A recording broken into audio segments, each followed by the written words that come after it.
Hello aspirants, welcome to Exam Mentor channel. So இன்னைக்கு 120 rules of grammar அப்படின்ற topic தான் பார்க்க போறோம். ஸோ இது வந்து பேசிக்கா நீங்க என்ன காம்படிட்டிவ் எக்ஸாம் எழுதினாலுமே உங்களுக்கு வந்து ஒரு ஜிஎஸ் பேப்பர் இருக்கும், அப்புறமா ஒரு இங்கிலீஷ் ரிலேட்டட் பேப்பர் ஒன்று இருக்கும் இல்லையா? ஸோ அதுல முக்கியமான நீங்க தெரிஞ்சுக்க வேண்டிய 120 ரூல்ஸ் என்னென்ன அப்படின்றதான் நம்ம பார்க்க போறோம். So first rule number 1, each and every.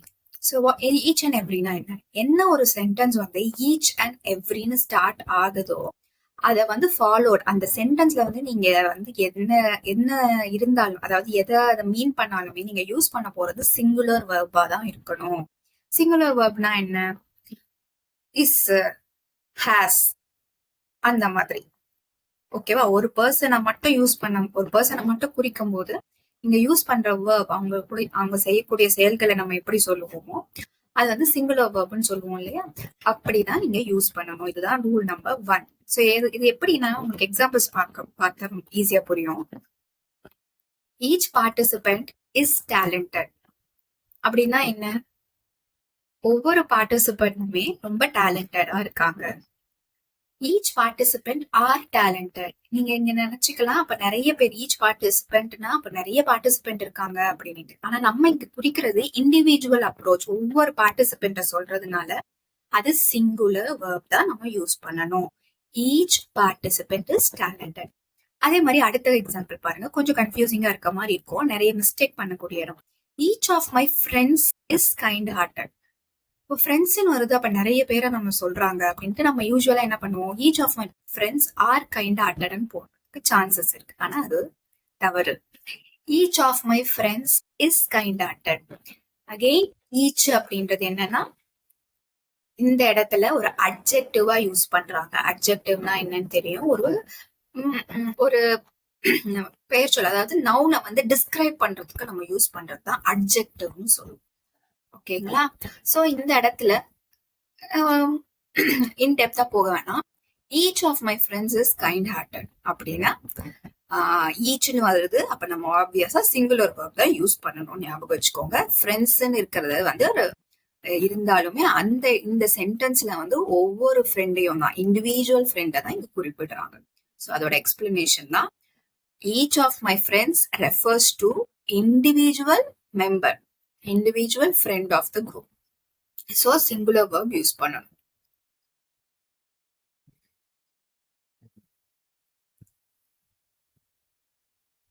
So ஈச்க்கு ஒரு எக்ஸாம்பிள் பார்க்கலாம்.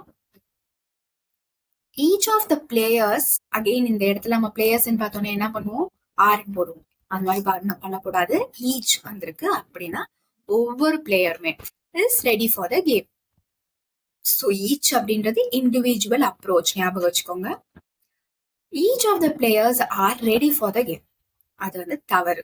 ஆர்ன்றது இன்கரெக்ட். ஸோ இது வந்து இந்த எங்க யூஸ் ஆகும்னு பாத்தீங்கன்னா, ரெண்டு சென்டென்ஸுமே ஒரே மாதிரி சிமிலரா இருக்க மாதிரி இருக்கும், கரெக்டா இருக்கும். இன்கரெக்ட் சென்டென்ஸே உங்களுக்கு கரெக்டா இருக்க மாதிரி இருக்கும் எக்ஸாம் டைம்ல. இப்போ ரூலை தெரிஞ்சிருந்தா மட்டுமே நீங்க வந்து அந்த இடத்துல ஸ்பாட் த எரர்ஸ் அப்படின்ற டாபிக்ல செக்ஷன்ல வந்து நீங்க ஸ்கோர் பண்ண முடியும். Each student has completed their assignment. So இந்த இடத்துல கரெக்டான சென்டென்ஸ் ஆஸ்ன்றது singular verb. So each student has completed their assignment. Incorrect வந்து have. Each student have completed their assignment, தவறு. அடுத்தது எவ்ரி. எவ்ரி அப்படின்றது என்னன்னா, எவ்ரின்றதும் ஒரு அட்ஜெக்டிவ் பர்பஸ் மாதிரி தான் வச்சுப்போமே, அதாவது டிஸ்கிரைப் பண்ற மாதிரி. எவ்ரின்றது ஒரு ஜென்ரல், ஒரு எப்படி சொல்ற, அது வந்து இண்டிவிஜுவல் அப்ரோச்சா இருக்கும். எவ்ரின்றது வந்து ஜென்ரல் அப்ரோச்னு சொல்லுவாங்க. அதாவது ஒரு கலெக்டிவா ஒரு குரூப்பை வந்து மென்ஷன் பண்றதுக்கும் டினோட் பண்றதுக்கும் யூஸ் பண்ணாலுமே சிங்குலர் வேர்ப் தான் நம்ம யூஸ் பண்ணுவோம் எவ்ரிக்கு. Every student in the class is prepared for the test. So கிளாஸ்ன்றது ஒரு ஜென்ரல் அப்ரோச், மொத்தமா நம்ம குறிப்பிடுறாங்க. ஆனா இந்த இடத்துல இண்டிவிஜுவல் ஸ்டூடெண்ட்ஸை தான் இங்க அகைன் அவன் டினோட் பண்றதுனால நம்ம இஸ் அப்படின்ற சிங்குலர் வேர்ப் யூஸ் பண்றோம். இன்கரெக்ட் பாத்தீங்கன்னா எவ்ரி ஸ்டூடெண்ட் இந்த class are prepared for the test, தவறு. ஸோ சிம்பிளா இப்போ ஈச் அண்ட் எவ்ரி உங்களுக்கு புரிஞ்சிருக்கும். ரூல் நம்பர் 1, ஈச் அண்ட் எவ்ரின்னு வந்தாலே சிங்குலர் வேர்ப் யூஸ் பண்ணணும். ஓகே. அடுத்த rule 2, both and not cannot be use together. So ஒரு சென்டென்ஸ்ல இப்ப நீங்க படிக்கிறீங்க, இனிமே வந்து நிறைய நோட் பண்ண ஆரம்பிங்க, போத் அண்ட் நாட் அப்படி யூஸ் பண்ணிருக்கீங்கன்னா அது வந்து கிராமட்டிக்கலி இன்கரெக்ட். எதனால அப்படின்னு பாத்தீங்கன்னா, போத் ஆஃப் தேம் அப்படின்னா கன்ஃபியூசிங், இது வந்து அன்கிளியரா இருக்கு, ஒருத்தரை சொல்றாங்களா இல்ல யாருமே வரலன்னு சொல்றாங்களா அப்படின்ற சென்டென்ஸோட அண்டர்ஸ்டாண்டிங் வந்து கஷ்டமா இருக்கிறதுனால அது வந்து இன்கரெக்ட் ஆர் கிராமட்டிக்கல் எரர்னு சொல்றாங்க. ஸோ இதோட கரெக்ட் வெர்ஷன் அப்படின்னா neither of them attended the meeting. அப்படின்னா யாருமே அட்டென்ட் பண்ணல, either of them attended the meeting. So incorrect examples பார்க்கலாம். Both the answers are not correct. அப்போ இந்த இடத்துல போத்தும் யூஸ் ஆகிருக்கு, நாட்டும் யூஸ் ஆயிருக்கு. அப்போ இந்த சென்டென்ஸ் இன்கரெக்ட். இப்போ கரெக்ட் சென்டென்ஸ் என்னன்னா neither of the answer is correct. So நீங்க neitherன்னு யூஸ் பண்ணும்போது இங்க திருப்பி ஒரு நாட் யூஸ் பண்ணக்கூடாது, ஞாபகம் வச்சுக்கோங்க. neitherனாலே இல்லைன்ற மாதிரி தான். neither of the answer is correct. Correct. This is next example. எது கரெக்ட்னு சொல்றோம்னா, this is the war which neither side can win.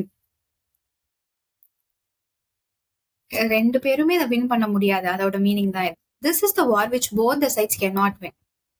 Both and cannot be used. So உங்களுக்கு குயிக் சம்மரியா சொல்லணும்னா, rule number 1, each and every அப்படின்றத வந்து use பண்ணி ஒரு sentence ஆரம்பிச்சதுன்னா singular verb மட்டும் தான் யூஸ் பண்ணணும்.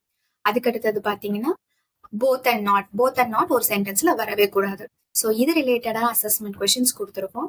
இந்த ஒரு 4 கொஸ்டின்ஸை நீங்க அட்டன் பண்ணிட்டு உங்களோட ஆன்சர்ஸை நீங்க கமெண்ட்ல பண்ணுங்க. இதுல அடுத்த வீடியோல இல்ல நீங்க செல்ஃப் செக் பண்ணணும்னா அடுத்த வீடியோ பாத்தீங்கன்னா ரூல் 3 and 4 நம்ம போடுற வீடியோல இந்த அசஸ்மெண்ட் கொஸ்டின்ஸை டிஸ்கஸ் பண்ணலாம். அண்ட் தேங்க்யூ ஃபார் வாட்சிங். இந்த மாதிரி உங்களுக்கு கிராமர் ரூல்ஸ் வந்து யூஸ்ஃபுல்லா இருக்குன்னு நினைச்சீங்கன்னா லைக் பண்ணுங்க வீடியோவை. அண்ட் மேலும் 120 ரூல்ஸ் ஆஃப் கிராமரை வந்து நம்ம குயிக்கா வீடியோஸ்ல பார்க்கலாம். தேங்க்யூ.